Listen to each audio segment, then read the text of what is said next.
آپ کو یاد ہونا چاہیے، حضرت مولانا، یہ سوال آیا تھا، حضرت مولانا محمود الحسن صاحب دیوبندی رحمۃ اللہ تعالی علیہ، جب وہ مالٹا کی جیل میں تھے،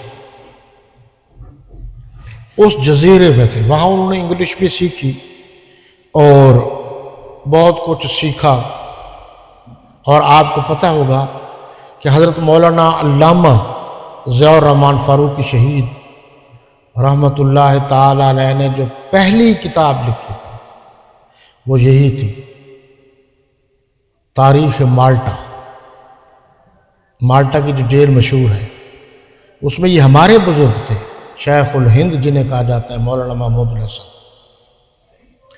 وہ وہاں سے جب واپس دیوبند تشریف لائے تو اسیری کی وجہ سے بڑھاپا جلدی آ گیا تھا، تو انہوں نے تمام علماء کو جمع کیا، اور جمع کرنے کے بعد فرمایا کہ میں نے زندگی گزار دی ہے اور جیل سے بھی ہو آیا ہوں، اور بہت کچھ دیکھا ہے، سیکھا ہے، میں تمہیں نصیحت کر رہا ہوں کہ دو چیزوں کو اپناؤ۔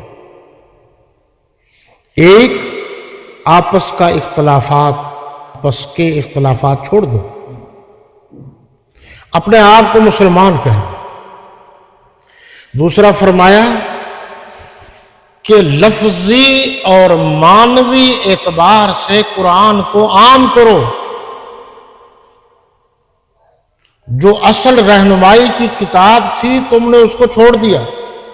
یعنی ایک تو یہ کہ قرآن کے الفاظ، جیسے ہمارے مدرسوں میں قرآن پڑھایا جاتا ہے، قاری صاحب مدارس میں قرآن مجید پڑھاتے ہیں، یہ لفظی ہے۔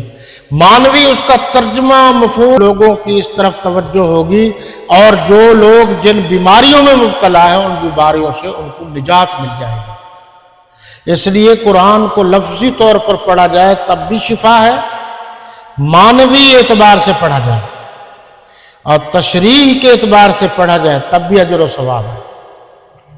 اور اگلی بات کر رہا ہوں، دو علماء کرام بہت کم کرتے ہیں، معنوی اعتبار سے اگر کوئی قرآن کا انکار کرتا ہے تب بھی کفر ہے۔ اگر کوئی کہے سورہ فاتحہ قرآن میں نہیں ہے، انکار کیا اس نے۔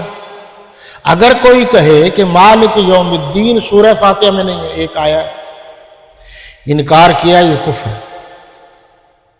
اور اگر کوئی معنوی اعتبار سے انکار کرتا ہے، مثلا وہ کہتے ہیں مالک یوم الدین سے مراد اللہ نہیں ہے، یعنی قیامت، اور قیامت کا مالک اللہ ہے، وہ اس دن حساب و کتاب لے گا، تو قیامت کے دن کا مالک اللہ ہے۔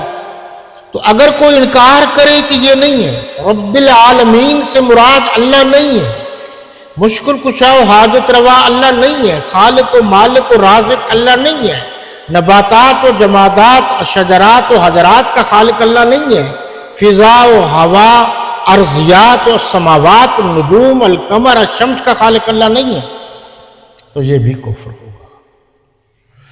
اس لیے ان چیزوں سے ہم نے بچنا ہے۔